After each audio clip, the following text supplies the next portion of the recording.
कैसे आप सभी, उम्मीद आप सब अच्छे होंगे। तो देखिए आज मेरे ब्लॉग की शुरुआत हो चुकी है और मैं नहा कर के आ गई हूँ। 7 बज चुके हैं अब मैं, और अभी पूजा नहीं हुई है क्योंकि पहले मैं बनाऊंगी खाना और बच्चों को स्कूल भेजूंगी, उसके बाद करूंगी पूजा। तो आज मैं बना रही हूँ भंडारे वाले आलू और पूड़ी। तो चलिए मैं आप लोगों के साथ शेयर करती हूँ आलू की रेसिपी। भंडारे वाले आलू बनाऊंगी तो मैंने सोचा आप लोगों के साथ शेयर कर देती हूँ। तो बने रहिएगा ब्लॉग में, ब्लॉग कमेंट शेयर कर देना, चैनल को सब्सक्राइब ज़रूर कर लेना। चलिए दिखाती हूँ आप लोग को रेसिपी। तो यहाँ पर देखिए मैंने भगोना ले लिया था और तेल चढ़ा दिया था। उसमें मैंने गर्म होने के बाद जीरा डाल दिया और 2 तेज़पात के पत्ते डाल दिए। भंडारे वाले आलू की खास बात यह है कि इसमें लहसुन प्याज वगैरह कुछ नहीं डलता है, डायरेक्ट 2-4 खड़े मसाले डालने के बाद टमाटर डाल दिए जाते हैं और उसके बाद थोड़े से पिसे हुए मसाले डाल देते हैं। और आलू यहाँ पर मैंने पहले ही उबाल लिए थे क्योंकि 5 बजे से मैं उठी हुई थी, तो मैंने सारा काम निपटाने के बाद ब्लॉग स्टार्ट किया था, सिर्फ खाना नहीं बनाया था। बाकी मैंने मंदिर की सफाई वगैरह मैंने सब कर दी थी, आलू वगैरह सब उबाल लिए थे, टमाटर वगैरह सब कट करने के बाद तब मैंने ब्लॉग स्टार्ट किया था नहा करके आने के बाद। तो यहाँ पर देख लीजिए मैंने 4 आलू बड़े बड़े साइज़ के लिए थे और उबाल लिए थे और मैंने डायरेक्ट ऐसे ही डाल दिए थे क्योंकि इसको मिक्स करते करते ही ये आलू फूट जाएंगे और ऐसे नहीं फूटेंगे तो थोड़ी सी मतलब थोड़ी देर में इनको बनाऊंगी तब ये फूट जाएंगे। और ज़्यादा मैं इनको मैश करके डालती तो आलू का नामो निशान ही नहीं बचता, इसमें बिल्कुल तरी तरी हो जाती, जो मेरे बच्चों को बिल्कुल पसंद नहीं है।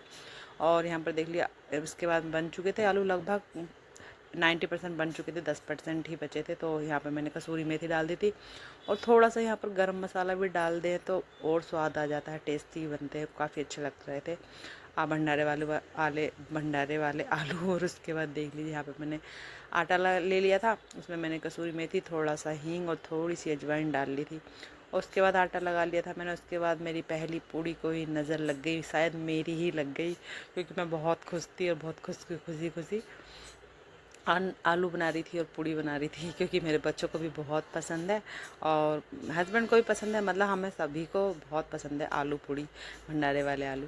तो यहाँ पे सबसे पहले मैंने पूड़ी निकाली थी भगवान जी के लिए भोग लगाने के लिए, क्योंकि लहसुन प्याज नहीं डाला था तो सोचा क्यों ना सबसे पहले भगवान जी को ही भोग लगा दिया जाए। तो देखिए, और उसके बाद देखिए यहाँ पे बन चुके थे, पूड़ी भी बन चुकी थी। मैंने 2 पूड़ियाँ सबसे पहले भगवान जी के लिए निकाल दी थी और थोड़े से आलू। तो यहाँ पर मैंने हस्बैंड बच्चों को तैयार करने लगे थे तो मैंने सोचा पहले पूजा ही कर लेती हूँ, भोग लगा देती हूँ, क्योंकि पूड़ियाँ भी ठंडी हो जाएंगी और मतलब ऐसे अच्छा नहीं लगता कि निकली हुई रखी रहे पूजा की थाली भोग लगाने के लिए। तो मैंने सोचा पहले भोग लगा देती हूँ जब हस्बैंड तैयार कर ही रहे हैं बच्चों को। तो देख लीजिए मैंने यहाँ पर सभी भगवान जी को अच्छे से भोग लगा दिया था आलू पूड़ी का और पूजा कर ली थी। चिराग वगैरह मैंने सब जला लिया था यहाँ पर और सबको मैंने अच्छे से पूजा करने के बाद। और यहाँ पर हस्बैंड मेरी बहुत ज़्यादा हेल्प कर रहे थे बच्चों को तैयार करने में और वो बहुत हेल्प करते हैं सुबह ही, मतलब मेरे उठने के कुछ टाइम के बाद वो उठ जाते हैं और फिर बच्चों को तैयार करवाने में बहुत मदद करते हैं। यहाँ पर आप देख सकते हो। उसके बाद मैंने बच्चों का टिफ़िन तैयार कर दिया था, हस्बैंड ने बच्चों को तैयार कर दिया था, मैंने बच्चों का टिफ़िन लगा दिया था। तो फिर उसके बाद देख लीजिए आप लोग यहाँ पर बच्चों को मतलब सुबह सुबह इतनी ज़्यादा वो होती है ना, जल्दी 2 बच्चों को एकदम तैयार करना। सुबह ही 5 बजे की उठी हुई होती हूँ फिर भी मतलब इतनी जल्दी करने के बाद भी नहीं हो पाता है। तो यहाँ पे मैंने प्रत्यक्ष का टिफ़िन तैयार कर दिया था, सिया का पहले ही तैयार कर दिया था। तो ये टिफ़िन मैंने अभी ख़रीदा है बेटे के लिए क्योंकि उसके पास टिफ़िन था नहीं। तो ये देख लीजिए आप लोग, अच्छा लग रहा है ना, कैसा लग रहा है। ये मैंने मार्केट से ही लिया है, ऑनलाइन नहीं मंगाया है। सस्ता भी है और अच्छा भी है क्वालिटी में। और ये सिया के लिए है, ये मैं इसका भी चेंज करूँगी क्योंकि ये प्लास्टिक के टिफ़िन सही नहीं होते हैं बच्चों के लिए।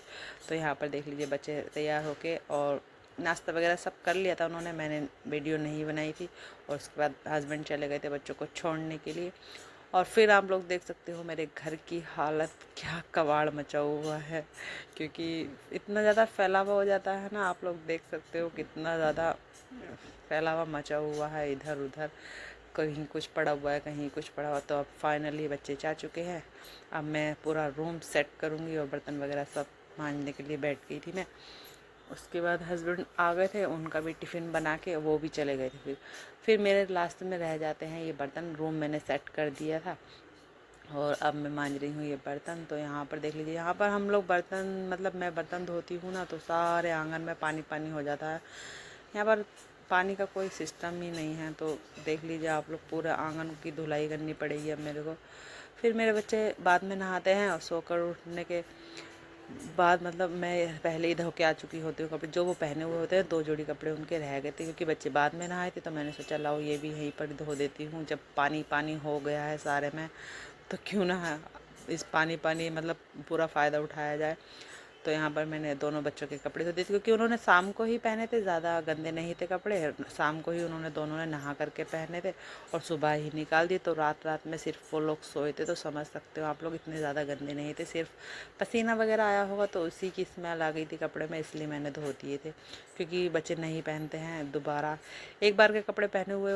वो मेरी बेटी तो बहुत ज़्यादा नक्सेबाज है, वो तो बिल्कुल पहनती नहीं है। एक बार कपड़े पहनेगी, अगर शाम को पहनेगी तो सुबह ही निकाल देगी, सुबह को पहनेगी तो शाम को निकाल देगी। वो इतनी ज़्यादा मतलब बहुत ज़्यादा ऐसी है वो मेरी लड़की, और सुनती नहीं है बिल्कुल भी, और बहुत ज़्यादा ज़िद्दी है, परेशान करती है। आप लोग देख सकते हो। तो यहाँ पर देख लीजिए, आपसे बात करते करते मैंने वाइफर वगैरह सब आंगन धुल दिया था। और यहाँ पर आप, इतनी ज़्यादा गर्मी है ना फ्रेंड्स, के काम करते करते मेरी ऐसी हालत हो गई। और मतलब पंखे की हवा में भी इतना पसीना आ रहा था कि बस क्या बताऊँ मैं आप लोगों को। और पता नहीं भगवान जी बारिश भी नहीं पड़ा रहे हैं, बस 2-4 दिन पड़ाई थी, शायद नज़र वज़र लग गई दिखे मेरी, क्योंकि मैं नहीं बोला था। और फिर बस थोड़ी देर फिर मैं आराम करके दोपहर को बच्चे वगैरह को लाने के बाद फिर मैं वो पहुँच गई थी, बच्चों को घर छोड़ने के बाद फिर मैं पहुँच गई थी अपने पार्लर। तो वहाँ पे जाके पहले मैंने अपना हेयर स्टाइल बनवाया क्योंकि किसी ने मेरे ऊपर हेयर स्टाइल ट्राई किया, और फिर मैंने एक का डिटेन किया था लड़की का।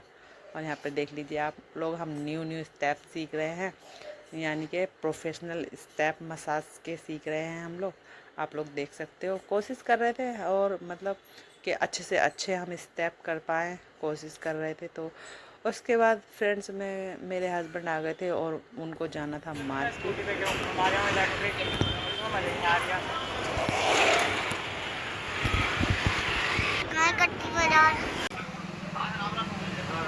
अबे पापा से बात ना हो पा रही थी, क्या चक्कर है?